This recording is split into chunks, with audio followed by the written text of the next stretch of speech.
Well, a warm welcome to everybody. Thank you for joining us in this LSE event organized by the Hellenic Observatory, the Center for Research on Contemporary Greece and Cyprus, in collaboration with the Hellenic Bankers Association in the UK, to which we are very, very thankful for this opportunity to collaborate. Again, my name is Vassilis Monastiriotis. I'm the director of the Hellenic Observatory here at the London School of Economics. And it is an immense pleasure, I have to say, and an honor to be in a position to welcome the Finance Minister of Greece, Mr. Kyriakos Pierrakakis, for this event. I'm quite sure Mr. Pierrakakis doesn't need a lot of introduction.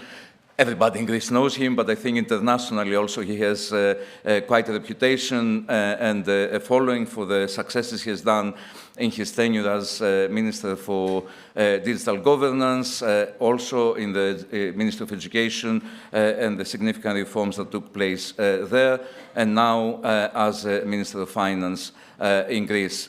He is known as a doer, a reformer, a person, a politician, a policymaker who creates change and makes things work to the best. So we're very, very proud and happy to have him here, to have a conversation with him about a number of issues, the achievements of Greece, what remains to be done, and where Greece is placed in the European and international context, amongst other things. I'm told I have to make a number of housekeeping announcements, so this is the boring part of the evening, but very, very important. I need to say that in case of an emergency, if you hear a fire alarm, you will be guided by rescuers to the fire assembly point, which is in the Lincoln Field, somewhere outside this building. Please, now is the good time to switch off your phones or put them into silent. There will be a Q&A that will follow the conversation with the Minister. You will have the chance to ask your questions. Not everybody, but we'll try to take as many as we can, both from the live audience here, in-person audience, and the online audience, which is also live, who can use the facility, I'm told, on the top left of the screens to ask the question. The event is being obviously live streamed, but also recorded, so your participation here is also your acceptance that you are happy to be in a recorded, an event that is being recorded. If you're using Twitter or X, the hashtag for the event is hashtag LSE Events. And I think this concludes my housekeeping announcements. That's true. So I mentioned earlier that this event is organized in collaboration and with the support of the Hellenic Bankers Association. And we have with us the chairman and head of the executive committee of the association, Mr. Xenophon Zacharoudis, who I would like to invite on the floor for some welcome remarks. Xenophon.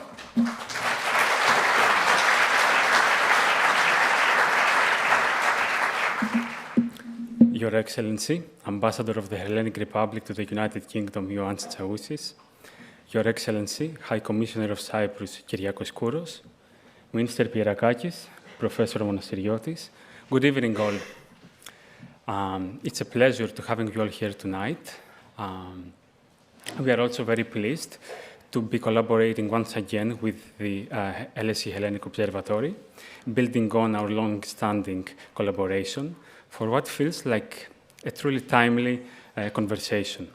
Greece's economic and digital transformation is not just a policy headline. It's a story about how and to what extent innovation, governance, and institutional confidence can truly shape everyday life. We are deeply honored to be having with us tonight the Minister of Finance of Greece, Kyriakos Pierrakakis, whose work and commitment has helped turn that story into reality. Now, without any further ado, please join me in a warm round of applause as I pass on the mic to Professor Monastiriotis to set the stage for the discussion. Thank you.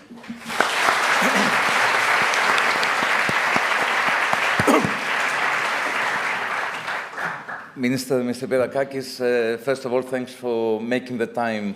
I know you're on a very, very busy schedule, not only today, but also in previous days. I have to start our conversation with what I think is the obvious question, the exceptional or very, very strong economic performance by Greece over a number of years now, the very successful handling of the COVID crisis, of which the handling you were a big part of course, in your capacity as Minister of Digital Governance, but also the recognition that the country has gotten from, being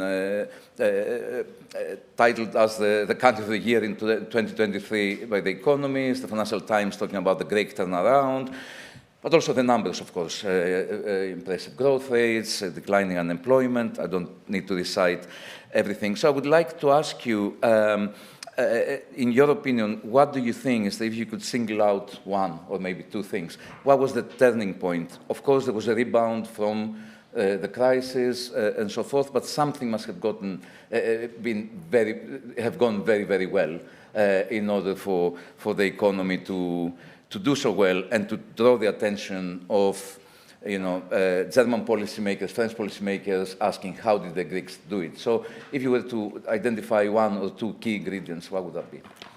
First of all, I'm delighted to be here. I'm delighted to be at the LSE and to have the chance to discuss with all of you topics that touch upon both the turnaround of the Greek economy and certain aspects of reform that took place in the last years. Digital was mentioned amongst them. I wouldn't necessarily pick one. Overall, if you look at what's happening in Europe right now, take last year. Out of the 27 countries in Europe overall, 6 had surpluses, headline surpluses. 4 of them implemented bailout programs in the previous decade.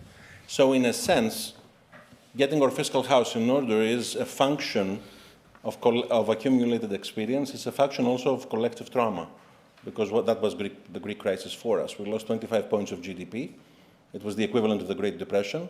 We required 3 bailout packages instead of 1. I mean, we're in the UK, so I can think of Churchill saying that they did the right thing after having excluded all other possibilities.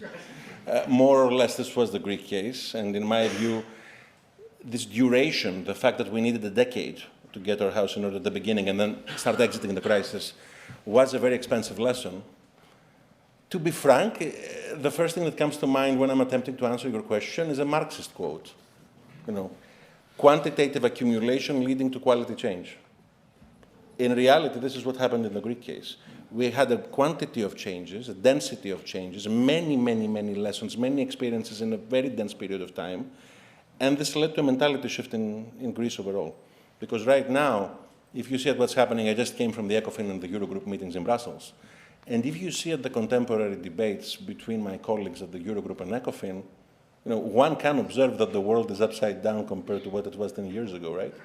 Greece is producing fiscal surpluses, it's having its debts de-escalate in the quickest possible manner. Unemployment has reached, you didn't say it, I'm saying it, unemployment has reached the 2008 numbers, in reality, the lowest. But we can do even better, of course. There are still challenges to be met and people that need to be supported and businesses that need to be supported, obviously. But still, right now in Europe, look at the debates happening at the center of Europe. Look at what reforms are still needed in Europe. It's as if the world is upside down. So there is a lesson to be learned, I would say, from Greece through this. First of all, when my European colleagues, from France, Germany, etc., ask for advice from Greece, I always remember that the word hubris is Greek. So I'm quite careful about providing advice. But having said this, it shows something. It shows that effectively the accumulated experience of the Greek people and what they suffered in that decade metabolized into a policy lesson. And the policy lesson is that my generation in politics, I would say regardless of party, we're abroad, so I can be even more flexible on this. Regardless of party, we shouldn't repeat the core mistake of the previous generations. We shouldn't pass the bill to the next one. We should try to get our fiscal house in order as we did, keep it that way, and continue in a prudent path. I want to follow up on this because I also heard you yesterday at the Center for European Policy Studies in Brussels. And you seem to exert an optimism that the generation learned the lesson, as you were saying just now. And I want to ask exactly this thing. Does this also mean that a confidence that any, or within reason, any kind of political change in Greece will not jeopardize the commitment, if you want, to this particular path? You very well know that politicians are terrible at making predictions. So I won't attempt to make a prediction. Galbraith used to say that an economist is a person that can tell you very prudently and very comprehensively what went wrong with his predictions. And I think the same holds the same stance for politicians. But right now, I think that being fiscally prudent is a regime in countries like Greece, in countries like Ireland, in countries like Portugal, because we experienced collective pain out of not doing it. And in this regard, I think that this will last. The question is, can you grow fast? I mean, the KPI for us, and the KPI, the key performance indicator for every country, is how quickly you can grow in order to support social strata that are having issues, that are having challenges, that are having difficulties. Growth should reach every household. And to a very significant extent, this is happening because the numbers showcase it, but there are still very significant challenges. We have a productivity challenge. We are converging in PPP terms with the EU average. When we assumed office, we were at 62% in terms of income of the EU average. Now we're at 70%, but we're at 70%. We need to grow faster. We need to achieve even better results. That should be the challenge moving ahead. So what I would say is that different political powers should provide different answers to the question. But fundamentally, in order to have social and political cohesion, we should agree on the fundamentals that this is the KPI, that this is what we should all be striving to achieve. We can have a different recipe, more or less, because certain things should be the same. Fiscally, you should have your house in order. You should be balanced. But on top of this, by definition, this is what democracy necessitates, we should offer alternatives and different recipes. It seems a bit like you anticipate all my questions, so this is definitely not rehearsed, I promise you, to the audience. I want to pick up on this thing about productivity and the things that haven't been done. And you mentioned growth. Growth is important, of course, and yes, it is. In the academic debates where I participate, there's this motto that says growth doesn't only have a rate, but also has a direction. So it is a lot about what governments essentially do to direct growth where we want it to be. Environmentally sustainable growth, socially sustainable, and so forth. So there are issues to be addressed. You mentioned the productivity deficit, if you want, of Greece, but also a wider issue about the structure. We know there is a bit too much, perhaps, of a drag by tourism. It grows too fast, too much.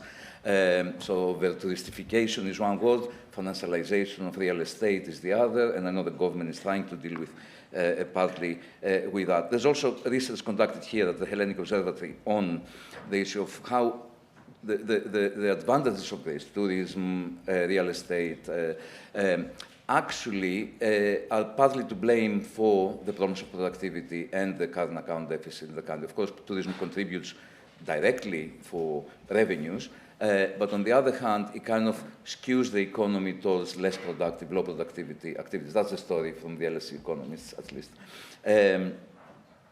So there is scope for some policy intervention beyond perhaps the horizontal policy intervention. So I know at the European level you're an advocate of European industrial policy, but is there scope and a plan for more interventionist domestic industrial policy? First of all, I did read the paper. And I found it extremely interesting because you always need to challenge the way you think. There are parts of the paper I agree with and parts of the paper I would deviate from. What do I agree with? I mentioned productivity myself. I do agree that we have a productivity challenge. I mean, if we look at Greece from a helicopter perspective, we have solved for the primary budget surplus, debt de-escalation, unemployment, limiting unemployment. So many of the things which were the challenges of the previous decade, the headline stories, I was in Bloomberg this morning. The headline story of Bloomberg 10 years ago was tax evasion. Have we managed to capture a big part of tax evasion in the last years in Greece? I think this is objective. Yes, we have. And we have done this by the integration of digital technologies in the system. So part of it is solved for. Part of it we're in the process of solving. Investment to GDP. It was 11% when we assumed office. Now it will be 17.7%. In the 2026 budget, exports to GDP, the model that failed. It was 20% in 2008. Now it's 42%. EU average sits at 51%. Productivity needs to increase at a much higher pace. So on that, I agree with the paper. What I also, I would say, agree with is vis-à-vis the integration of the two Nobel laureates of this year, the John Howitt models and the idea of where you sit vis-à-vis the technological frontier, how close are you to the technological frontier and technological innovation, and this should be driving industrial policy decisions. And I had an article in The Economist recently which touched upon this case. Let me tell you where I deviate. I deviate on a couple of things. The first one is that tourism, in my view, in the difficult years was a lifeline. It was not a problem. And if you see at how the tourism industry, and even the restaurant industry, the cafe industry, all this industry, the way it has innovated itself, it has innovated in the last years, the way it has become more sophisticated, I think it's self-evident to every visitor of Athens. So I wouldn't necessarily underline it as a problem. That would be my first observation. The second one is that I wouldn't directly go and say that the problem of Greece was that the memoranda were ill-designed. Did they have problems within their design? Yes, they did. They had a one-size-fits-all approach, a classical Washington consensus, let's say, analysis on certain things. But the labor market reforms and the product market reforms that were there were necessary for us to be able to do the rebound. What was the primary problem, in my view, of the memoranda was what I said before, the length, the political economy integration of the memoranda in the Greek state. The fact that while other places needed one, we needed three because we had antagonistic politics and populist politics, offering alternatives that never really existed on the ground. And finally, I wouldn't necessarily pick 2008 as a benchmark year. 2008, even though I did that 1 minute ago myself on exports, but I wouldn't necessarily do that because it was an inflated year. We didn't have real, I would say, growth parameters which were not inflated by consumption and by effectively the model that itself failed. So all of those things taken together remind me of a concept. When I was reading the paper, I thought a lot about this concept developed by Konstantinos Tsoukalas, polysthenia, meaning multitude of strengths. Greece managed to withstand this crisis exactly because it had a series of hidden strengths in the families, in the businesses, throughout the economy, not necessarily depicted by a mathematical model per se, or even a mathematical model of the IMF when implementing the memoranda. But this is what led us to withstand. Now, I've said all of those things. Do I agree on what we need to do moving forward? Yes, I do. Because right now, we have an achievement, which is the fiscal achievement. We have a digital achievement. And what we need to do is that we need to build on top of this. At the end of the day, politics is like two games, but the one I have in mind right now is Jenga. If you remove the wrong brick, the edifice collapses. What you need to do is to build on top of the edifice. So we have achievements. Let's agree upon them and start building on productivity, cross-border M&As, and industrial policy, which needs to be deployed primarily at the European level.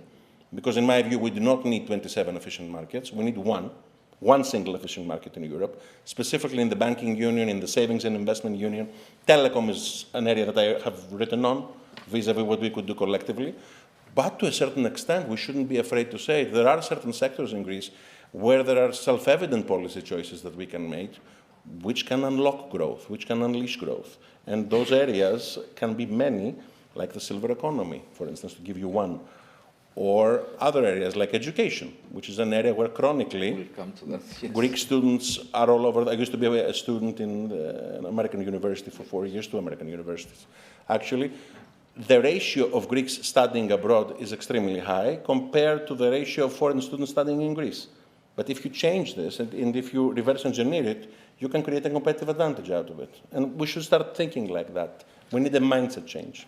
I think this is all very good and very well received, I think, also by the international community, both the business community and the policy community. I think what I have a bit of a difficulty understanding, there's a series of horizontal policies, digitalization, education reforms, and so forth, the openness, internationalization.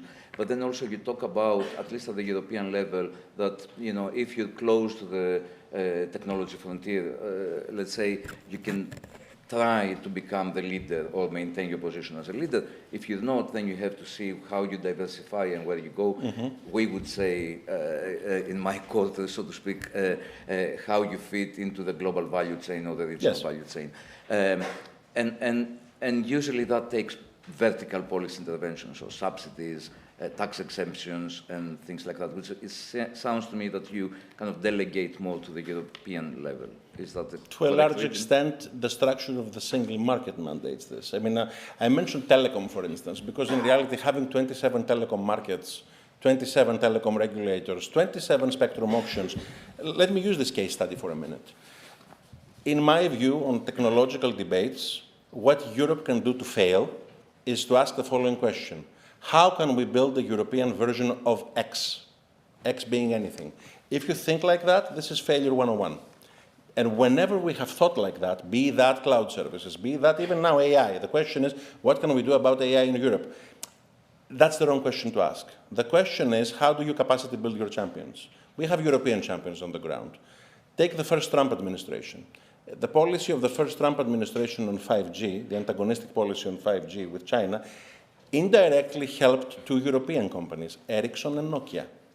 Did we take advantage of this? Did we create a value chain around those companies by having one spectrum auction in Europe and by creating one ecosystem around them to have 5G applications deployed throughout the unified European market? No. But a telecom company in Europe right now has to face 27 regulators, whereas in the United States it has to face one, the FTC. So in this regard, if you want to think in terms of large-scale industrial policy at a global competition landscape, the only mechanism to do this is by leveraging the powers of the single market. And if there is one policy project that, again, this generation at the European level can and should deliver, it should be the Savings and Investment Union. Because at the end of the day, let's say you have a European startup. At some point, the European startup will probably require the help of an American investment bank, which is not bad, which is excellent. But why should it be quasi-necessary? Why shouldn't we be having the market capabilities to deliver it at the European level within the European market? This is why this discussion should primarily be European rather than domestic at the member state basis. But we shouldn't be afraid to have it also domestically. Very good. I think this brings me to skip a few questions. I will come back to them. But indeed, in some regards, and definitely you as a finance minister seem to, Greece and definitely you as a finance minister seem to be championing this idea of European integration, completing the single market, simplification, the 28th regime, perhaps for ease of doing business, and so forth. So a clear advocate for Europe. You come from a country which has been for a long time the black sheep and so forth. So do you think that there is this attention, the willingness to listen? Do you feel that Greece's position is now a credible voice in the making of European policy making, or they just applaud you for the digitalization of the public of the governance, but then they are less receptive on ideas about sort of how important it is to complete the savings and investments union? No, I think that currently the Commission and most member states of the European Union are extremely receptive about this. The question is, how quickly can we deliver certain policies and certain results? The discussion, let's say that you want a unified European market. The discussion is not only one of institutional design. We will deliver the institutional design. We might do that with delay. We might do that with national asterisks integrated in the negotiations with a strong element of compromise in those discussions, as is always the European paradigm. But in reality here, what you also need to deliver is cross-border mergers and acquisitions. You need to deliver pragmatic results on the table, and this is why we have credibility. And William Faulkner's advice to young writers, which is from my student days, one of my favorite quotes, show, don't tell. UniCredit was a litmus test for us, and now UniCredit has increased its equity share in Alpha Bank. Euronext is a litmus test for us. We wanted to be part of a broader European liquidity pool in our stock exchange. German Chancellor Merz recently said that Europe should have one European stock market in order to have one liquidity pool and reap the benefits of broader integration. We are for it because we view the opportunity cost of not having it and the full benefit of having it. And this is why we're supporting those cross-border M&As. This is why we're cognizant of the fact that if this is material, it will increase our growth stock. It will increase our growth rate projections for the future. So very good. This takes me to the question about, starting from unity, that it would all be fantastic if everybody agreed, and we know what is the objective function, but there's constraints that keep us on separate paths, if you want. But in a way, it is also about preferences. There are heterogeneous preferences, as we say, across the European Union. Not everybody has the same vision. Now, in some way, Greece has also expressed some different preferences. With regard to the recent vote at the International Maritime Organization, for example, with regard to the net zero framework, I think there's some disagreements about the speed of transposition of the Renewable Energy Directive, a bit of things like that. And in general, both the Prime Minister, I think also yourself, has expressed a bit of a concern that with the green transition we've gone too far too fast, we need to rethink it, well, not one size fits all. We're asking for a 10-year extension, I think, for the tax exemption on fuels, for shipping and agriculture. So are we still setting agenda? Are we, if you want, on these issues diverging from the European core about the European project? How do you feel this is negotiated with, you know, the different preferences from different parts of the European Union? First of all, we do have heterogeneity of preferences. If I may deviate a little bit before I answer your question, which is because I was the one expressing those, let's say, deviations of our national opinion on certain issues at the European level, let me say that the recent calculation of the IMF, which we are discussing on the hidden barriers that exist between member states, the tariff equivalents, 110% in services, 44% in manufacturing, has a tacit assumption of homogeneity of preferences, which is mistaken. But having said that, barriers do exist between member states of the EU, and we should and we need to eliminate them. Having said this, we are ambitious climate-wise, and we have proven that as a government in the last 6 years. If you see our track record on wind and solar, it's second to Denmark's.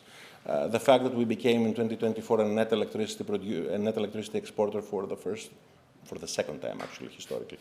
The fact that we have been doing a series of reforms on the energy policy sphere, we have a climate ambition. At the same time, every society needs to integrate many goals at once, sustainability and competitiveness, and needs to integrate those goals from a social cohesion perspective and from a fairness perspective. And at each point, you're trying to strike the right balance. In the IMO, we abstained, we didn't veto. But we felt that this policy was prudent given the structure, the size, and the interests of the Greek fleet and our interests as an economy. On other areas, if you look at the length of our shores, of our shoreline, if you look at our geography, where we stand in Europe, you mentioned those specific goals. I can even more bluntly mention the tobacco directive, which we recently had a different opinion compared to what the Commission presented. But why did we do that? We're against Pigouvian taxes. We're for, I mean, I'm at the LSE. It would be imprudent to say that I'm against the Pigouvian tax. But having said that, the last time we saw very significant tax increases, for instance, in tobacco, given where Greece is situated on the map, we had a spike in illicit trade. So you need to integrate many parameters in your analysis when you strike a position and when you formulate a position. You should be doing that from the lens of your national interest to a certain extent, but you should be strategic at the European level on the other. And if we try a one-size-fits-all approach at every policy area across the board, bluntly, we will fail. The smart way to move forward is by integrating all the parameters and having a social cohesion perspective when you take the decision. And this is what we're trying to do. Okay, you mentioned, actually, I'm going to take you back to Greece. In your interview in Bloomberg today, I think you mentioned that the objective and the goal is to repay the first loan from the adjustment programs 10 years before time. 2031. In 2031. And also, of course, you know, this means that, you know, the objective of running continuous primary surpluses continues. There is an argument that perhaps this is a bit, you know, a continuation of austerity policy. One could expand more, reduce VAT rates, which affect poorer households, and so forth. I mean, there's also a European discussion about VAT rates, you know, very well. Do you think there is a trade-off here between the drive and the obligation to ensure that Greece is on the right and stays on the right path in terms of fiscal responsibility, growth, and so forth, and a trade-off with kind of diffusing the proceeds of that growth and supporting, you know, addressing cost of living considerations, household incomes, and so forth? I think we're in a positive feedback loop. First of all, there are two elements in your question which I would like to unbundle a little bit. The first one is VAT and whether or not we would be slashing VAT taxes. I think that if there's one thing in our fiscal policy that my government has huge credibility on is limiting taxes. We have cut 83 taxes in the last 6.5 years. But in the recent Thessaloniki program, of which, as Minister of Finance, my team and I were responsible for shaping and then presenting it to the Prime Minister for his decision, we had a dilemma. I mean, we didn't really have a dilemma, but let's take it intellectually. What's the intellectual dilemma? You have a fiscal space. The fiscal space was 1.76 billion euros for 2026. Excellent. So once you have this fiscal space, you start thinking about how to optimally target it. So let's say you have the following dilemma. You want it to reach households. If you cut income taxes, it reaches households directly. If you decide to channel it at VAT taxes, it goes indirectly. And I have a study from the Bank of Greece and from the governor, Mr. Stournaras, that says that only 2 out of 10 euros effectively reach the household when you cut a VAT tax. So when you have those two things in front of you, and you want that 1.76 billion to reach households, I think it's self-evident that you will decide to cut direct taxes rather than indirect taxes, if you are to make a decision. So for us, it was never a dilemma. Second, you have the new fiscal framework of the European Union, and this discussion about primary surpluses, first of all, the surpluses are primarily, they're not headline surpluses. Because if you look at the 2026 budget, yes, we have a primary surplus projection of 2.8, but we will have a balanced budget as a final projection. We have a debt to serve, and the more we're serving that debt, this means that we're removing excess weight from future generations. And when I'm saying future generations, I'm not necessarily referring to my children. I'm referring to people in the next 5 years or 10 years. So this is fundamental to make, first. Second, we don't take those decisions in a void. We take those decisions within the context of the new fiscal framework of the European Union. And even if you have a surplus, the new fiscal framework of the European Union mandates, all 27 countries have agreed upon this, it mandates that you agree upon spending goals, regardless of where your surplus or your deficit is to a certain extent, because it can be a function of a recession. And then the idea is that you spend the same. If you are in a recession mode, the policy is countercyclical. If you're in growth mode, you end up serving your debts more effectively. This is more or less what Keynes said that you should be doing in his theory, in his general theory. I understand the argument of this. I also understand the argument why we should be having some extra fiscal space for certain things, which we did. Defense. There was the escape clause for defense.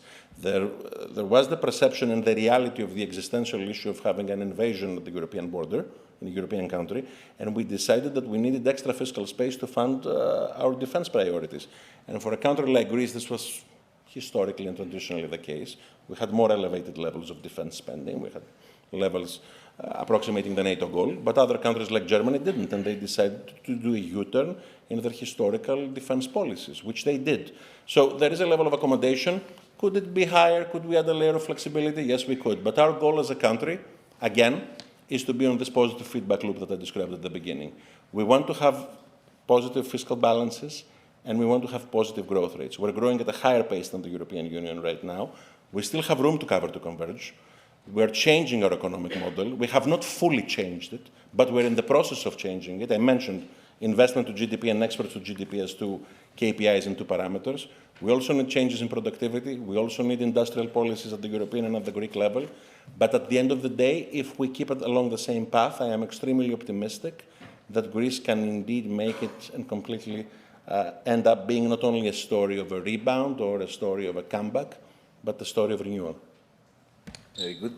And we all want that, of course. I want to move a bit away from the economics in your current portfolio and go back to 5, 6 plus years ago when in your tenure as Minister of Digital Governance, which, of course, where you did the flagship set of very big reforms, the introduction of gov.gr, electronic certificates with COVID, the vaccination certificates, which was a European success, or a model, I guess.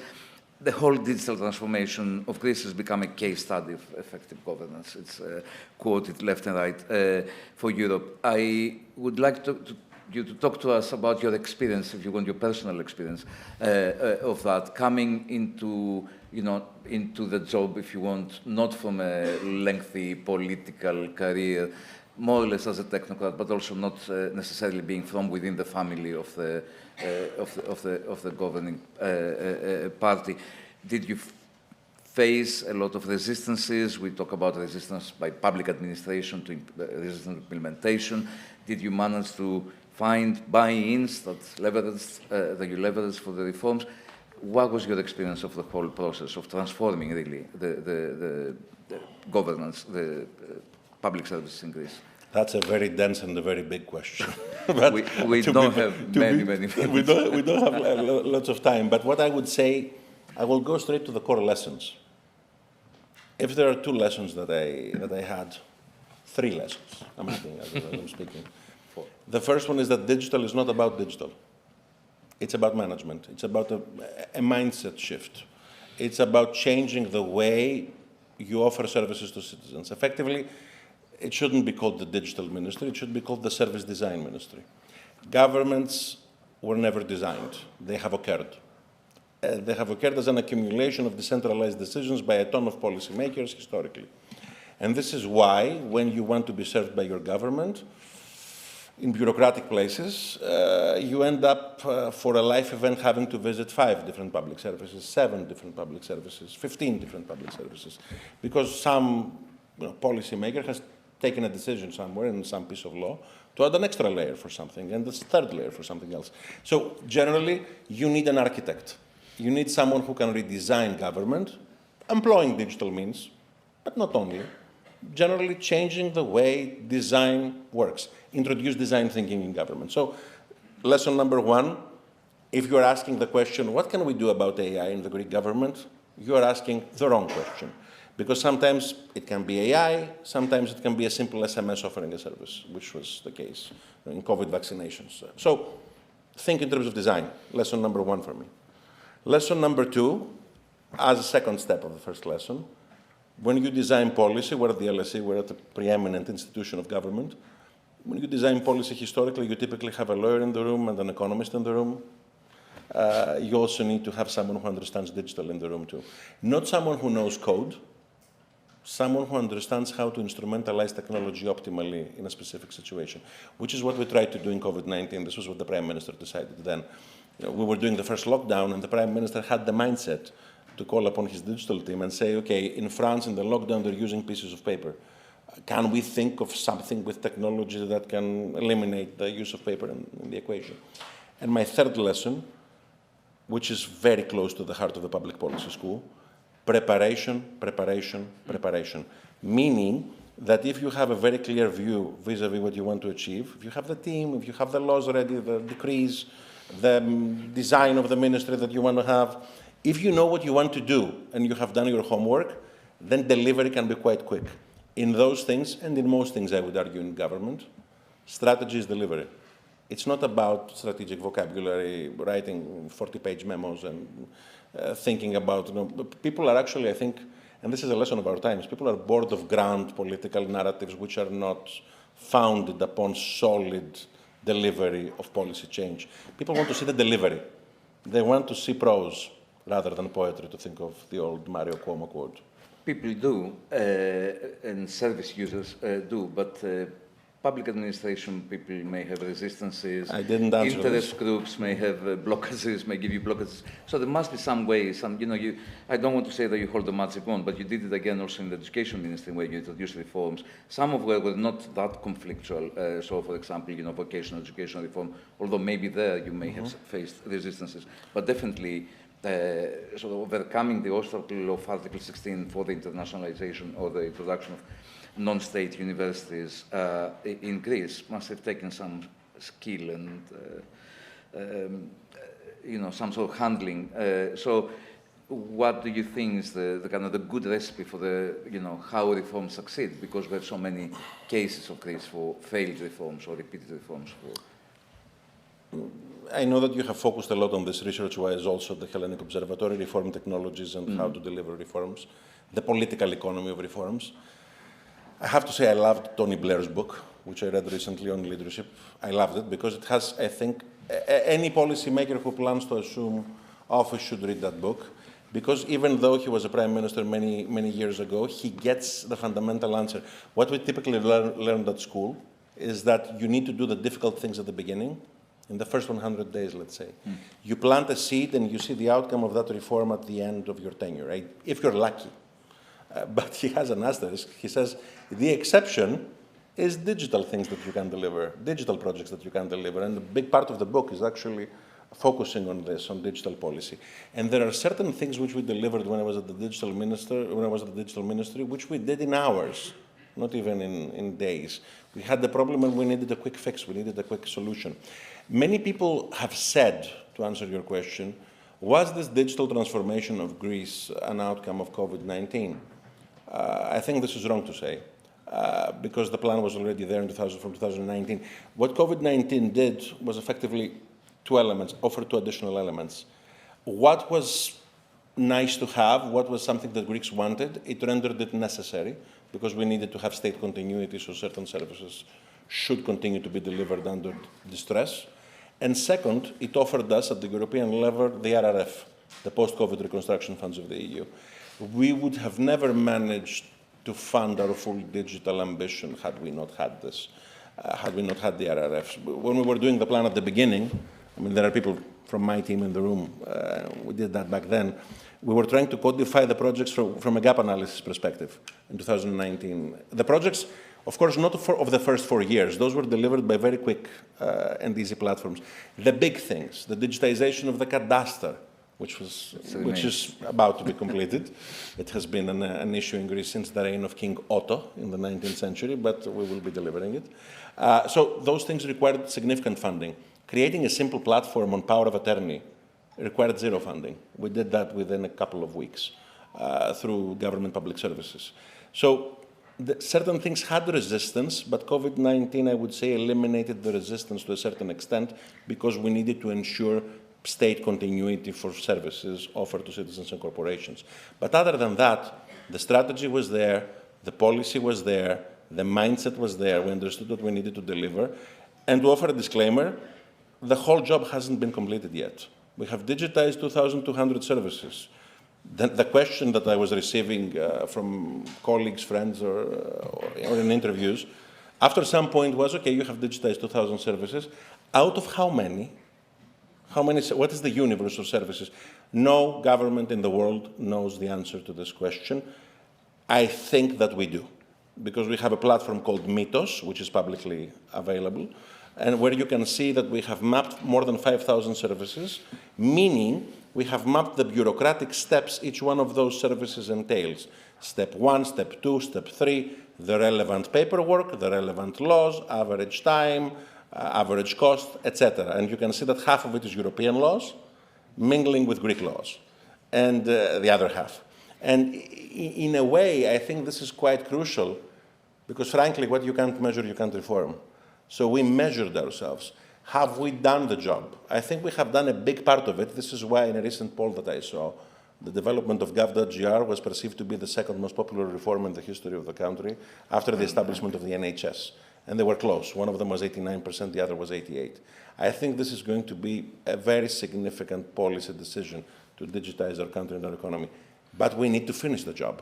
And there are still services that we need to offer, simplify and add to that portal so that at the end of the day, we go Estonia, meaning that Estonia was always the north in the digital compass. You can do all things in Estonia digitally, but 3, get married, get divorced, and buy a house. So in a way, we need to offer a digital alternative to all the public services of the land. And I think that Greece is on the path of doing it. And we're doing it in a very interesting manner, because Estonia recreated itself after the collapse of the Soviet Union. We did that in times of challenge, in times of hardship, and it was much above what we had promised in the 2019 campaign. And this is why I think people across the board, regardless of politics, they were positively surprised, especially during the pandemic. Right, and sometimes you need a crisis in order to overcome the obstacles. I need to open it up for questions. Also, people on the online, if you want to contribute your questions. As you collect your thoughts and indicate if you want to ask, I want to ask you a question with a 30-second answer. Are you concerned that without the RRF, it won't be as easy? The extra money of the RRF, it won't be as easy to do half of the things that were possible through RRF. 30 seconds. I won't give you a 30-second answer on this. I'll try. The RRF is not only about funding, it's about targeting funding. The good thing about the RRF, which now will be part of the new MFF of the European Union, is that every penny is matched to a reform. This means that the impact of the RRF will be lasting. In my view, on top of the traditional MFF funds, which will now have the RRF structure, we need to have private catalysts and those cross-border M&As together with the strategy that I attempted to describe before in order to further catalyze growth. But growth is not only a funding story. Growth is a reform story. It's a cutting regulatory burden story. It's a growth story overall for Europe and the barrier removal story for Europe. So it's a mindset change, and this is what we should be achieving. So I'm always concerned. My job is to be concerned. But my job is also to offer solutions to what I have in front of me, both me and all the cabinet members of this government, and all governments, I would say. And I am optimistic about the prospects of Greece. That's very reassuring and very good to hear. I would love to continue the discussion. We'll have, hopefully, other opportunities, but now is the time for our audience. Can I take a question from the gentleman with the white shirt over there, and then we'll go a bit further back to the lady with the black top in the middle of the... Yeah. Perfect. Thank you for your Can you please identify yourselves and ask a quick question instead of giving a lecture? Yes, amazing. So I'm Monastiriotis Golias. I work with banks and other financial institutions to leverage AI. Thank you for all the work you've done with digitalizing Greece. So my question is, you mentioned during your conversation how growth should reach every household. And Greek stocks have been rallying, the index has been rallying, yet only 10% of Greeks have money invested in the Greek financial, in the Greek equities, etc., compared to 60% of Americans. And I want to know just what your agenda is for making investing more popular, especially amongst the younger generations in Greece. Yep, thank you. Thank you very much. So we'll take the lady 4 rows back. Hi, hello. My name is Marina, and I'm a PhD candidate in economics at UCL. I really like your remarks, and you mentioned a lot of times the economic model and productivity. I would be keen to know more about what reforms are on top of your agenda and what you really want to achieve, perhaps by the end of your term in the ministry. Thank you. Okay, thank you. And can we take one question, a third question here from the... Yeah. Hi, I'm Nicholas. I'm a student here studying international political economy. And I guess my question is more on the European level. It seems like a big problem that we've been running into recently is that we're almost too reliant on foreign technologies, mostly from the US, but increasingly from China. And it doesn't seem like it's necessarily a problem with innovation because we're seeing a lot of it in Europe, but it's almost more a problem of diffusing those technologies to the European market. And I guess my question would be, what exactly are the challenges that we're seeing with that? And what are steps that we can take to kind of get access to those startups to grow more and in the long term and reliance on foreign technologies? So I'll start from the last one and then land it to the nation state, to the member state of Europe. So starting from the last one, there are many challenges. I use telecom as an example because telecom is the low-hanging fruit that we had in front of us and we didn't deliver in 2020. Very quickly, let me tell you what we did in Greece and why I think it doesn't suffice. So we have an auction in Greece for 5G in 2020, which got 372 million euros out of the market. 93 million, 25%, we used to establish a fund, which was then used to fund 5G applications. Deutsche Telekom invested in that fund. It's a great story. It's a great fund. It's around 100 million euros. It's small. It's small for European standards. Imagine the counterfactual. You have one auction where you have 5 billion euros at the European level from that auction, let's say conservatively, even more. And you use half of that money and you leverage it through the European Investment Bank. And then you fund a broader ecosystem and you do industrial policy, as you suggested. You offer free access to startups at the spectrum, you connect the story better with universities, and on top of this, you fully build the savings and investment union, and you have access to capital at a much higher rate than what you previously did, and a unified European market. That's the counterfactual. That's the KPI to be had. So this basically means that we need to deliver all the institutional reforms that we can. We need to have more cross-border M&As because we don't require 4-player markets in everything. And at some point, we need to pick who the European champions are in technology, because we have companies that sit at the technological frontier. I mentioned the telecom, the infrastructural players of telecom. I can mention ASML. I can mention many players who sit at the technological frontier in Europe. And we should try to think about how to build ecosystems around them. On the other topics, we can be synergistic. Generally speaking, it's not very smart in technology to be antagonistic with the front runner. You can try to have a second mover advantage, which many people had historically in technology, but primarily your industrial policy should focus on the winners, European champions. That would be my code word, together with the delivery of the SIU, the Savings and Investment Union. Now, I said a couple of acronyms. Is that an easy thing to deliver? The answer is no. But the opportunity cost of non-delivery at this point is huge, and it's becoming more acutely big every year. So we all understand that we should somehow be delivering this. On reforms, on the domestic agenda, I wouldn't necessarily handpick one or two, because the positive feedback loop that we tried to create was a triangle. On the one hand, we wanted to have fiscal prudence, because if you don't have fiscal prudence, if you cannot service your debt, fundamentally you have a problem. Second, we wanted healthy banks. And NPLs used to be non-performing loans more than 40%. Now they sit at below 5%. They're 3.8%. And the third pillar is reform, is your question. We have delivered many reforms. Some of them are bigger. They're more underlined. Reforms like the ones we discussed on digital, or even the education reform that we discussed before, the cadastral reform process. There are many types of reform that need to be delivered. I wouldn't handpick one. I would just tell you the recent reform that we did, which is very close to my heart, which is the reform in our tax policy, which touches upon the demographic issue of Greece. Because you mentioned productivity in the paper that we discussed before. But this is also the other side of the coin of the demographic problem that we're having in Greece, which is acute. And it will affect growth unless we manage to further increase productivity in the coming years. So what we did in Greece was we changed our tax rates. We reformed our tax system on the basis of demographics. The effective tax rate for families with 4 kids and above at the base rate is 0.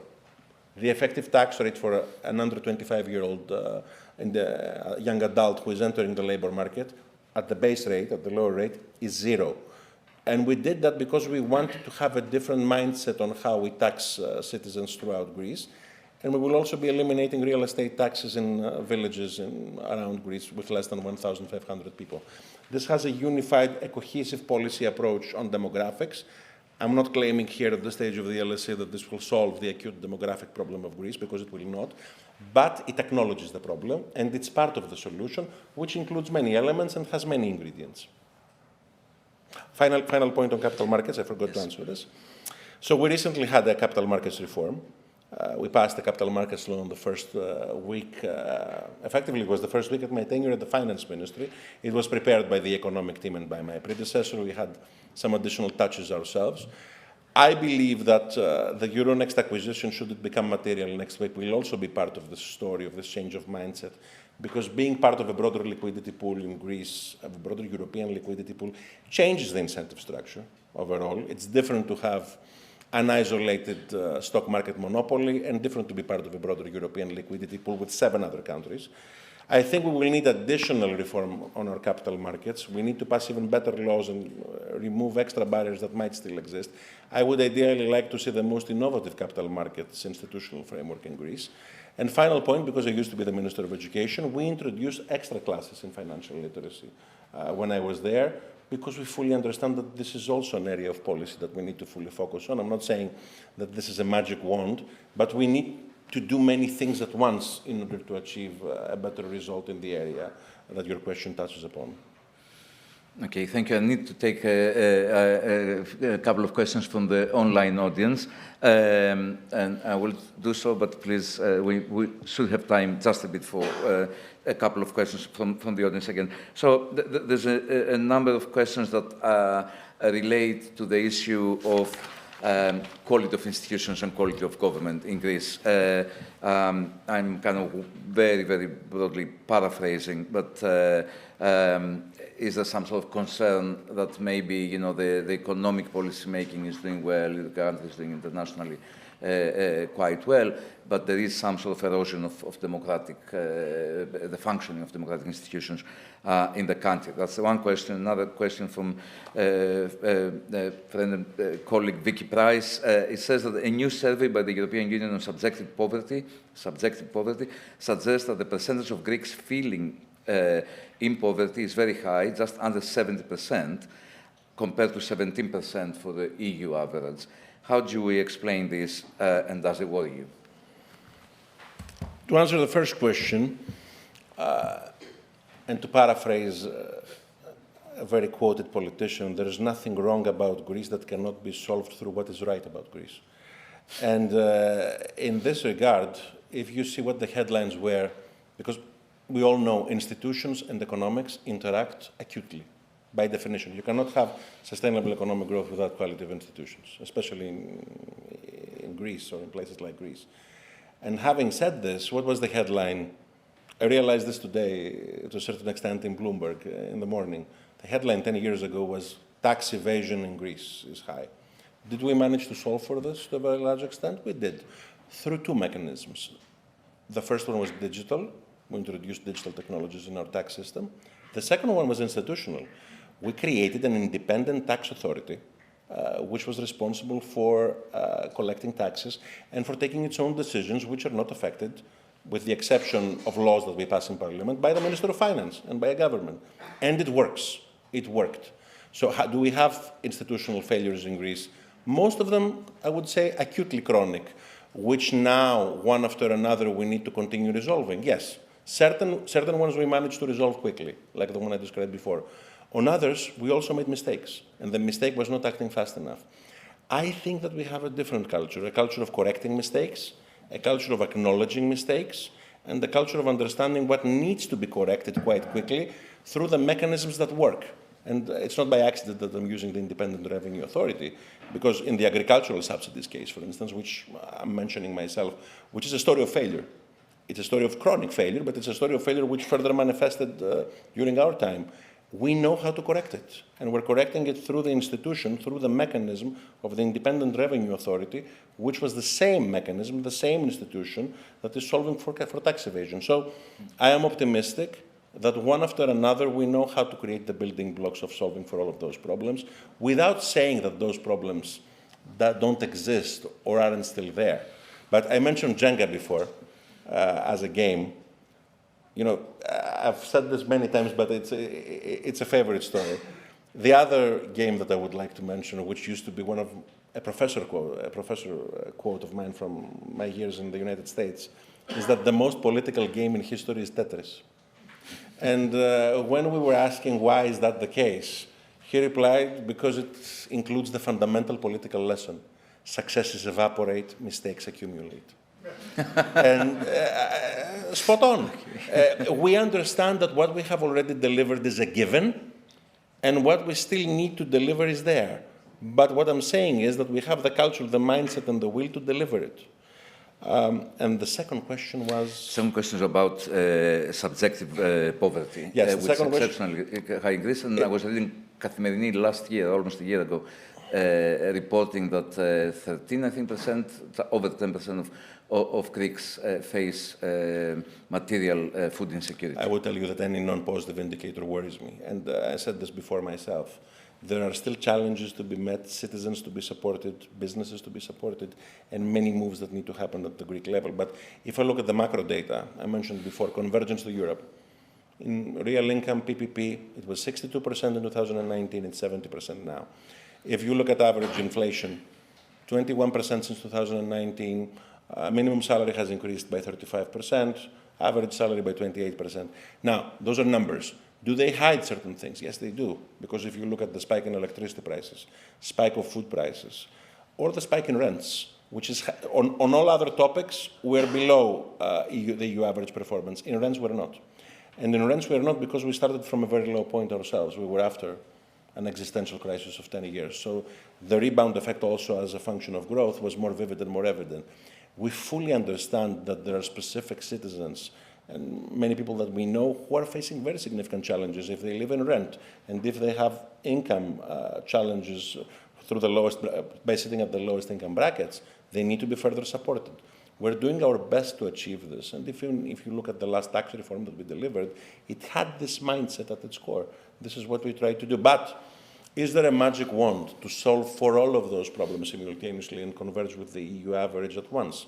I think that modern Greek history teaches you that whomever overpromised that this could be delivered by a single piece of law or a single line of law fundamentally ended up costing more to the economy, and we paid a very high level of tuition.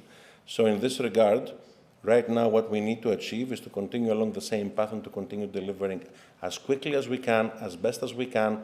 Challenges are still there. We need to meet them.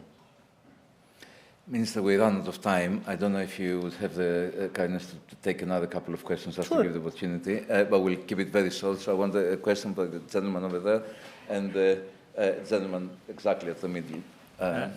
Thank you very much. So, Minister, 15 years ago, a lot of European governments were offering Greece advice on what to do. Now, like Rachel Reeves has her budget coming in 2 weeks' time. Do you have any advice for her? For the UK. Hi, my name is Thodoris. I am a student here at the LSE at the Department of Economics, and as any self-respecting student, I spent my evening reading the Public Debt Managing Authority's report. So, what I saw was frankly insane. Our debt is very well hedged. The rates, the effective rate we're paying is 1.8%. It's a hedge manager's wet dream, to be frank. Why do you feel the need to pay this debt prematurely? It's a thing you have reiterated again and again. Can't this be used more productively? That's my question. Thank you. The answer to the last question is no, it can't. And if you ask the PDMA, the Public Management Authority, they will tell you that this does not interact with our public spending. It's a function of the EU directive that I mentioned before. So we wouldn't be able to differently, if we had a different policy, use that funds to channel them directly to Greek citizens. At the same time, what the PDMA, the Greek PDMA is doing, and I can tell you that they're doing a wonderful job under any government. They are the most phenomenal public servants that you can meet. I think they should have an award, to be frank, vis-a-vis what they achieved, because the numbers that you cited at the beginning, today's numbers, because I spoke with the head of the PDMA, is the average rate of 1.75. The website says 1.79, but the real number is 1.75 average rate. Weighted average maturity, 19 years, whereas the European average is 8.5 years. If you see at what they did with the yield curve, they are phenomenal. So what they truly believe is that this repayment that we're trying to do ahead of schedule, it's acting very well, both in terms of fixing the yield curve, but also in terms of signaling to the markets that Greece is not only back, that Greece is also open to investment, and Greece is credible. Final point, do I have any advice? I don't have any advice, because what I said at the beginning, I will reiterate. The word hubris is Greek. I don't plan to fall on that trap. But what I can say is, we have learned many lessons out of this experience, and the core lesson is that Greece incurred a lot of collective social pain because of what happened in the previous decade. Let's not do it again. Thank you. Minister,